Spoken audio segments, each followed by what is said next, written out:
I call it looking for ghosts and finding spirits. I've had glasses disappear in the dining room. Yeah. Like off the table or? Yeah. I was in here one night, Well, I had the closed. Nobody in here, doors closed, front door closed. She sent out, got returned back. And I was right here doing my paperwork, and out of nowhere, just slammed shut. Scared the hell out of me. That was when I first started, actually. That hadn't happened How long since. ago was that? 6 years. I walk into the kitchen, and when I walk in, I'll see the door closing behind me. And then I'll take a step and turn around, and it's wide open with the kickstand down. We've got a curtain that separates the front and back of the room. And the curtain rod, the hooks just kind of hook on them. One time I came in and I looked up, and two of the hooks were off. I climb up, hook them up, come down, take the ladder, put it out back, I walk back through, and I'm the only person here. Same two hooks are off. Okay. So I left them. when we're on TV, for like 2-3 weeks after that, we're just inundated with amateur ghost hunters. They always come here and plow down, 4, 5, 6 drinks. And then they're seeing ghosts. I call it looking for ghosts and finding spirits. I had one clown in the dining room telling me that he wanted money back from his room because the ghost kept him up all night. Stuff like that. It's like, come on, buddy. I saw you in the bar till 1. No kidding. So I don't like to repeat a lot of the stories that I hear from people. There was a psychic that was out here, though, about a month ago. And she had a whole group with her, and they were going around doing an investigation. And she came up to me, and we got to talking, and she said, we're sensing a child up on the 3rd floor, and there was one man in the group, and she said, the child's attracted to that man, like in a avuncular, like he was an uncle or a grandfather or something like that. The child's attracted to that man.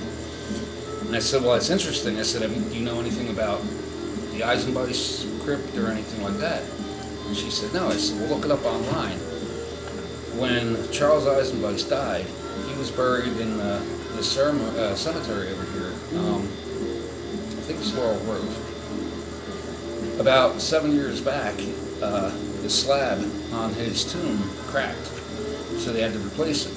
So when they took it out, there was Charles, there was his wife, his first wife, and then in there with them was a coffin of a small child.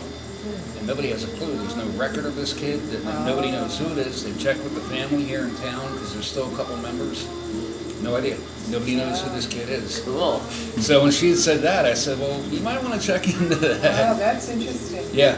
Well, from this wall here over was originally a house. It was built in 1892. And it was the home of the Eisenbeiss family. He was the town's first mayor. He was a baker who basically got rich doing all kinds of stuff. At one point, he owned a brickworks, and actually most of the buildings downtown are made with his bricks. He lived here for about 10 years.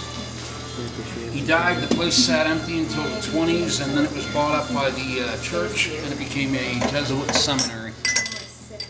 And it was a seminary, well, it was owned by the church for about 50 years, until the mid-70s, and then a family bought it and converted it into a hotel. My favorite story, and honest to God, this happened about 2 years ago. I was over in the dining room, and there was a couple that was in there who just moved to town, and they didn't even know this was a hotel. They drove by, they checked it out, and they saw we had a restaurant, so they came in for dinner. No clue that it was a hotel.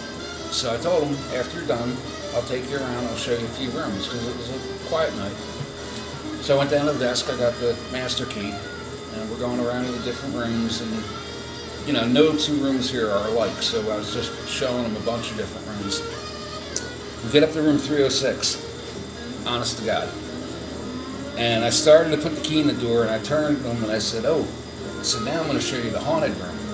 And they were like, oh, the haunted room, because they had no clue. Yeah. The second they said that, the alarm clock went off in the room. Oh. So I stopped, And I looked at them, and they were kind of looking at me. I said, let's just chalk that one up to coincidence. So I walked in. Well, the funny thing was, it was like 7:14 or 7:16, some weird time at night. Who's going to set the alarm? Yeah. You know, and it went off the instant. They said, oh, the haunted room.